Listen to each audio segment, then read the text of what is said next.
Hello and welcome everyone to this video where I'm going to present you what I think is the ideal crew setup for different types of tanks. I'm not going to go through all the skills and perks in this video. I'm just going to showcase the most useful ones, the ones we're going to be using the most. There's a lot of useless skills in the game at this moment, sadly, so yeah, we're just going to go through the most used ones. First of all, the crew setup tends to be universal for the most part, but there are a couple of factors that influence them. First of all, obviously, is the tank type, tank speed, camo factor, weight, traverse speed, also the equipment you use on the tank, and the consumables you use on the tanks. Let's talk a bit about the crew skills, at least the ones we're going to be using the most. I could go through all of them, but I'm just going to show you the best ones so I don't waste your time too much. So first of all, the best crew skill you can get is Sixth Sense. This is a commander skill. Basically, this tells you when you are spotted. It only activates when the crew skill is at 100%, and it triggers after 3 seconds after you've been spotted. This is better than having armor on your tank because it just tells you if you're spotted, you got time to retreat and not get shot. So this is actually better than having armor. This is going to be the bread and butter on all the tanks. This is the most useful skill in the game at this point. The second, repairs. This helps you repair broken modules, and it's very important on most of the tanks. I'll tell you about later on what tanks it might not be so important, but it's mostly important on all the tanks because it repairs your modules. Your gun gets broken, your tracks get broken, this just helps you repair them faster. The effective repair level is averaged across the entire crew. So if you got a tank with 4 crew members, let's say we got 80% on the commander on repair skill, and we don't have anything on the other ones, yes? So the way repair is calculated is we got 80%, 80 plus 0, 0, 0. We divide by 4 because we got 4 crew members, so we're gonna have 20% effective repair speed. Repair is like extremely useful, especially in situations when you are in danger of getting permatracked. Permatrack means somebody shooting you in the side of the tank, damaging your tracks, destroying your tracks. And he has the ability to reload faster than you can repair those tracks, so you won't be able to move. Camouflage increases the tank's camo factor, which requires enemies to get closer to you to actually spot you. The effective camo skill is calculated the same way as repairs. Another very important crew skill we're going to be using a lot is recon. Recon basically increases your V range by 0.02 for each percentage of skill up to a maximum of 2%, which means at 100% recon you're gonna have an increase of 2% in V range. Another crew skill we're gonna be using a lot is situational awareness. It works exactly the same way as recon, but situational awareness increases your crew skill by 0.03% for each percentage, for a maximum of 3%. These two are going to add up really well, especially if you're using optics on your tank. Snapshot improves your accuracy during turret rotation by 0.075 for each percentage of skill, up to 7.5%.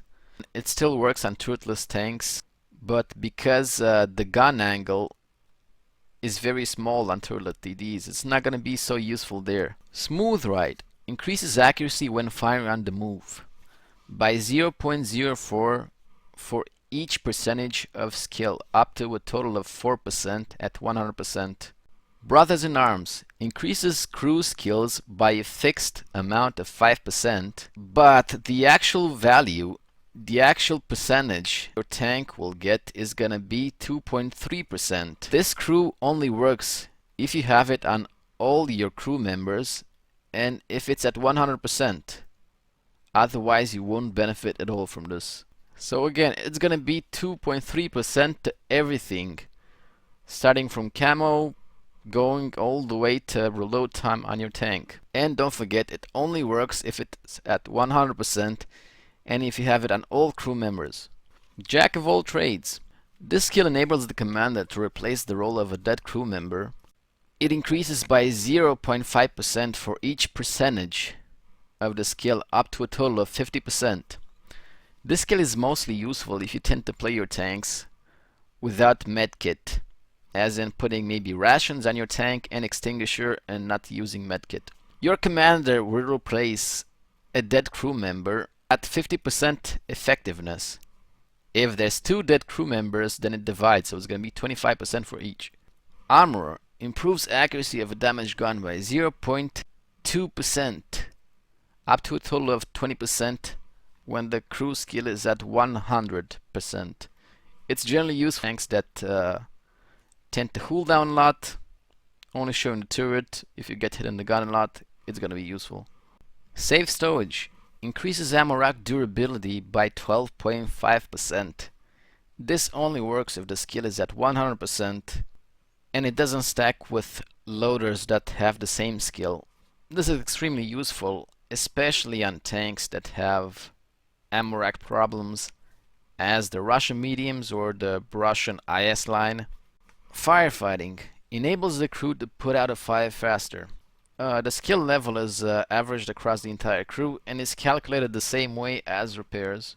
That's pretty much it for the general crew skills we're going to be using mostly. So let's start by showing you what the skill on heavy tanks. I'm going to show you the skill on heavy tanks, on mediums, on TDs, on light tanks, and Arty. Let's start with heavy tanks. So the first skill you're going to need on your heavy tanks is going to be Sixth Sense. What I usually do is, when I got a fresh crew, I just put repairs on everything, and as soon as the commander reaches 100%, I retrain it and put Sixth Sense first, then repairs. So Sixth Sense and repairs are going to be very important. The other crew skills you're going to need after that are going to be situational awareness and recon. As I said, they're going to stack really nicely with optics, which is basically going to allow you to have a lot of V range. It's especially useful on tanks with good base V range. And I'm going to explain to you why I do this. My E5 has 400 base V range. My RU, the Tier 8 scout tank, has the same base V range. So with a couple of crew skills and optics, I'm basically able to get the same view range as my light tank, which is basically gonna enable me to spot just as easy as he can. It's gonna lead to an increase in your spotting damage. You're gonna be able to spot your own targets. You won't really need to depend on your team to spot. So first of all, Sixth Sense and repairs on everything. After that, situational awareness and recon. After you're done with those, you're gonna have to put snapshot and smooth ride on your tank. They're gonna help you with the gun handling. And on the loader, once you reach 100%, I recommend you put safe stowage. I recommend you retrain and put safe stowage, and then put repairs again. Other useful crew skills on your heavy tanks could be armorer, jack of all trades, even though I personally don't have it on my E5 because I play with a med kit. But if I, for example, would like to play with an extinguisher and with cola, jack of all trades is gonna come in handy. After you got smooth ride and repairs on your driver, there won't be too much to choose from, brothers in arms aside. So what I go for is off-road driving, which increases your tank's handling on soft and moderately soft terrain, and controlled impact, not exactly useful on an E5, but just reduces the ram damage you receive and increases the ram damage you do if your vehicle is on the move at the time of the impact. Another useful skill you might want to take, especially if you don't like to play with fire extinguisher, is the firefighting skill. This won't stop your tank from burning. What it will do is it will stop the fire faster. When your tank reaches 3 or 4 skills, what I like to do is retrain all the crew, of course if you can afford it, and get brothers in arms first. As you can see, I got brothers in arms first, then all the other skills I named after. The ideal crew setup for a heavy tank would be 6th Sense and repairs on everything else. After you're done with that, get situational awareness and recon, get snapshot and smooth ride, get safe stowage. Once you're done with those and you reach the next crew skill, retrain everything and get brothers in arms, and then put all those crew skills back together. That is pretty much the ideal setup for a heavy tank. Of course, there's going to be plenty of other skills you will have after your crew reaches higher levels, like adrenaline rush, for example. This is not exactly useful, like it's only going to work once your tank is going to be under 10% of its total hit points. What it does, it reduces the reload time by 9.1%. You don't really want to have this, as in you don't really want to get into situations when you're going to need it, so it's not really useful. That's why the crew skills I just said are going to be the most useful compared to some less useful or even useless, like camouflage on a heavy tank, for example. Let's get on to medium tanks now. Just like the heavy tanks, what you want to have on your medium tanks first is 6th Sense on the commander and repairs on everything else. Of course, there's some other medium tanks, like the Batchet, for example. You can choose to opt out for repairs on this one and go for camouflage instead, because this is a very fast medium tank with very good camo values. Of course, I only did this because I have a 2-skill crew. Once I level it up, I'm gonna put repairs too. But yeah, just saying, you can opt out of repairs. It's not terrible not to get repairs. This kind of setup would work too. Again, we're gonna get situational awareness and recon on our tanks to increase the view range. They're gonna stack up nicely with optics, smooth ride, and snapshot for the gun handling, safe storage of course, and medium tanks, especially 140. Maybe for the 3rd skill you could choose to put camouflage, because these tanks tend to have really good camo values. And of course, once you reached the 4th skill, maybe you're gonna want to retrain and put brothers in arms on all the crew. I also got armor on my 140 because I got more skills. Useful because you tend to hold down a lot with this tank, so your gun kind of gets damaged quite a lot when they shoot towards your turret. Also, off-road driving. I also got jack of all trades on my 140 because most of the times I tend to play this tank with rations and extinguisher and not use medkit. This is one way where jack of all trades is going to be really useful. Okay, let's move on to tank destroyers. This is a tank with really good camo values, but it also has quite a little bit of armor. What you want to be skilling first for the 268 is the same as heavy tanks and medium tanks. 6th Sense and repairs and everything else. But if you'd have a TD like the Rheinmetall, for example, which has basically no armor but has extremely good camo values, the best thing to do would be to take 6th Sense first and camouflage, because the 268 can take a beating, so the repair skill is going to be useful on it. But on a Rheinmetall, once you start getting shot, you're probably going to be dead. Repairs aren't going to be too useful on it. So again, for TDs, 6th Sense repairs as first skill. After that, get recon and situational awareness. Always remember to get situational awareness first, because it gives you 3% increase in V range compared to 2% for recon when the crew skill is at 100%. Snapshot, as I said, is going to have reduced effect on TDs because it's only going to work when you're moving the gun. It works for tanks with turret, but it also works for turretless TDs only when you're moving the gun in the small angle. It's not going to be so useful, but as you can see, I don't really have any other useful skills. I could take armor, but don't really tend to get shot with 268 too much. You tend to try to use the camo mostly. A really useful skill for TDs, especially for TDs with slow traverse speed, is clutch braking. What clutch braking does is increases your traverse speed, your tank's traverse speed by 0.05% for each percentage, up to a total of 5%.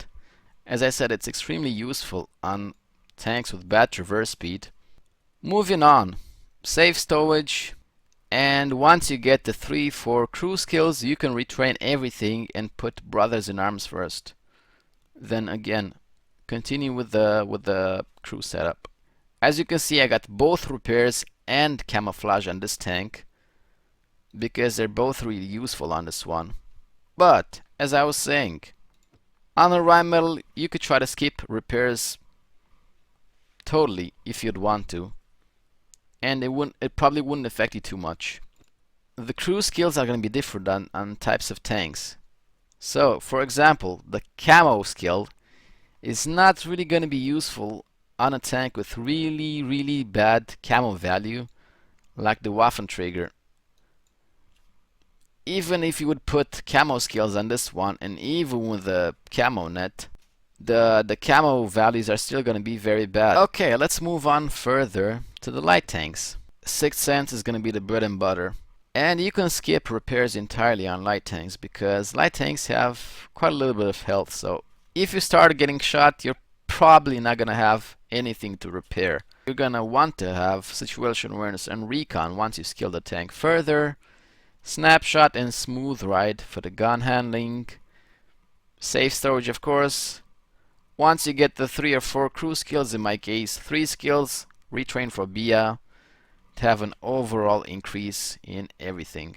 Of course, I repeat, only put BIA if you got 3 or 4 skills, because it's not going to be as useful as the other ones that provide a much higher bonus to the crew.